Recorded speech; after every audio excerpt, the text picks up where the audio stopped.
زیتون کے ساتھ روٹی کھانا.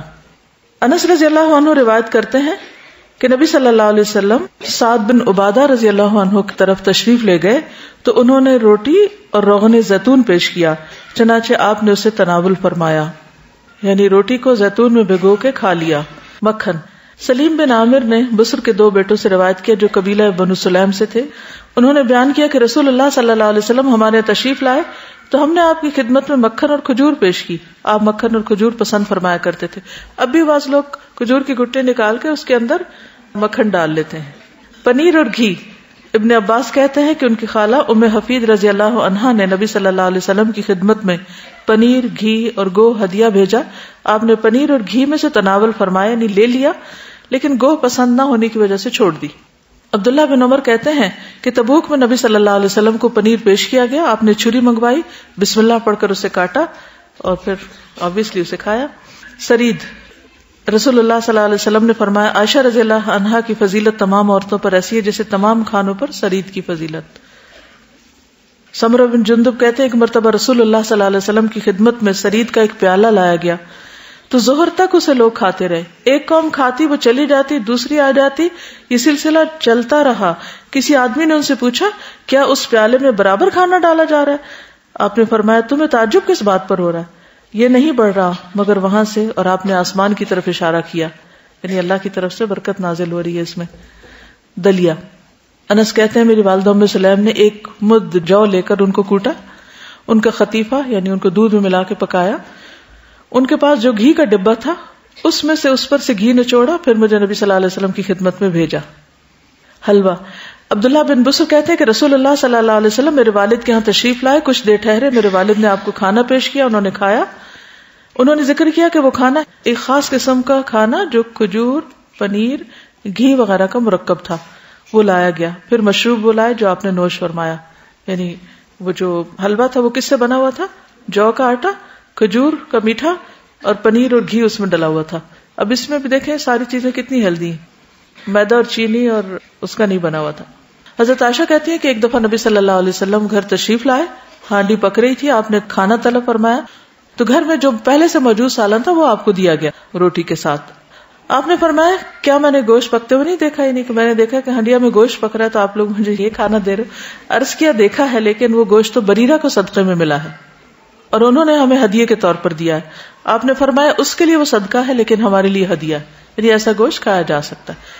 تو گوشت کو ہڈیاں میں پکا کے شوربہ بنا کے اس طرح بھی کھانا آپ کی سنت میں سے ملتا ہے. عائشہ رضی اللہ عنہا کہتی ہے کہ ایک دن رسول اللہ صلی اللہ علیہ وسلم نے مجھ سے کہا اے عائشہ کیا تمہارے پاس کچھ ہے؟ میں نے عرض کیا اللہ کے رسول ہمارے پاس تو کچھ بھی نہیں. آپ نے فرمایا تو پھر میں روزہ رکھ لیتا ہوں. پھر عائشہ رضی اللہ تعالیٰ عنہا فرماتی ہے کہ رسول اللہ صلی اللہ علیہ وسلم باہر تشریف لے گئے، ہمارے پاس کچھ ہدیہ لایا گیا یا مہمان آئے. عائشہ رضی اللہ تعالیٰ عنہا فرماتی ہے کہ جب رسول اللہ صلی اللہ علیہ وسلم واپس تشریف لائے تو میں نے عرض کیا اللہ کے رسول صلی اللہ علیہ وسلم ہمارے پاس کچھ ہدیہ لایا گیا ہے یا کچھ مہمان آئے ہیں اور میں نے آپ کے لیے کچھ چھپا کر رکھا ہے. آپ نے فرمایا وہ کیا؟ میں نے عرض کیا وہ حیض ہے. آپ نے فرمایا اسے لے آؤ. میں اسے لے آئی تو آپ نے اسے کھایا. آپ نے فرمایا میں نے صبح سے روزہ رکھا ہوا تھا، یعنی روزہ کھول لیا، نفلی روزہ کھولا جا سکتا ہے. حضرت صفیہ سے جب آپ نے نکاح کیا تھا تو دعوت ولیمہ میں کھجور، پنیر اور گھی کا حلوہ تھا. پھر عصیدہ. لقیط بن صبرہ سے مروی ہے کہ ایک مرتبہ میں اپنے ساتھی کے ساتھ رسول اللہ صلی اللہ علیہ وسلم کی خدمت میں حاضر ہوا تو آپ نہ ملے. عائشہ رضی اللہ تعالی عنہا نے ہمیں کھجوریں کھلائیں، گھی اور آٹا ملا کر ہمارے لیے کھانا تیار کیا. سرکہ. سرکہ بہترین سالن ہے. جابر کہتے ہیں کہ نبی صلی اللہ علیہ وسلم نے اپنے گھر والوں سے سالن طلب کیا تو انہوں نے عرض کیا ہمارے پاس سوائے سرکے کے اور کچھ نہیں. آپ نے سرکہ منگوایا اور اس سے آپ نے روٹی کھانی شروع کر دی. پھر فرماتے ہیں بہترین سالن سرکہ ہے، بہترین سالن سرکہ ہے.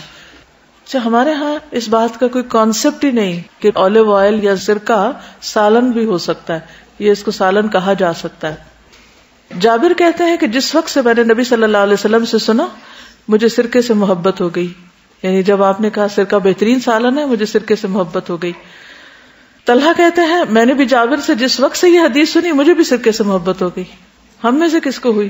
کسی کو بھی نہیں. ہم بس کہہ رہے ہیں، دیکھتے ہیں کون جا کے سرکے سے روٹی کھاتا ہے. ام ہانی کہتی ہے کہ رسول اللہ صلی اللہ علیہ وسلم میرے ہاں تشریف لائے، پوچھا تمہارے پاس کچھ ہے؟ میں نے عرض کیا نہیں، البتہ سوکھی روٹی کے چند ٹکڑے اور سرکہ ہے. آپ نے فرمایا وہ لاؤ. فرمایا وہ گھر جس میں سرکہ ہو سالن کا محتاج نہیں، سالن کی بھی ضرورت ہی نہیں رہتی. میٹھی چیزیں. حضرت عائشہ فرماتی ہے کہ رسول اللہ صلی اللہ علیہ وسلم کو میٹھا اور شہد بہت پسند تھا. بچا ہوا کھانا، کھرچن وغیرہ جو ہوتی. انس رضی اللہ عنہ کہتے ہیں کہ رسول اللہ صلی اللہ علیہ وسلم کو وہ کھانا بہت مرغوب تھا جو پتیلے میں نیچے بچ جاتا تھا.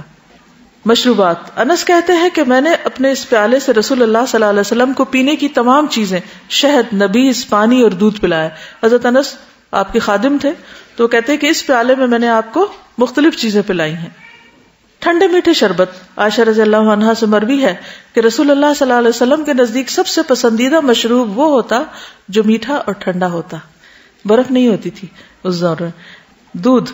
وَإِنَّ لَكُمْ فِي الْأَنْعَامِ لَعِبْرَةً نُسْقِيكُم مِّمَّا فِي بُطُونِهِ مِن بَيْنِ فَرْثٍ وَدَمٍ لَبَنًا خَالِصًا صَائِغًا لِلشَّارِبِينَ.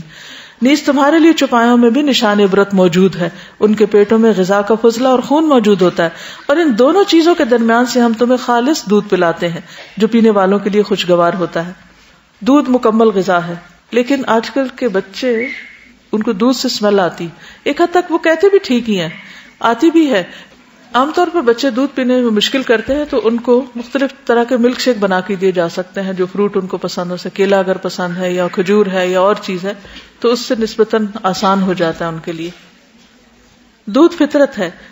معراج کے موقع پر آپ صلی اللہ علیہ وسلم نے دودھ منتخب کیا تو جبریل علیہ السلام نے فرمایا الحمدللہ الذی ہداک للفطرہ.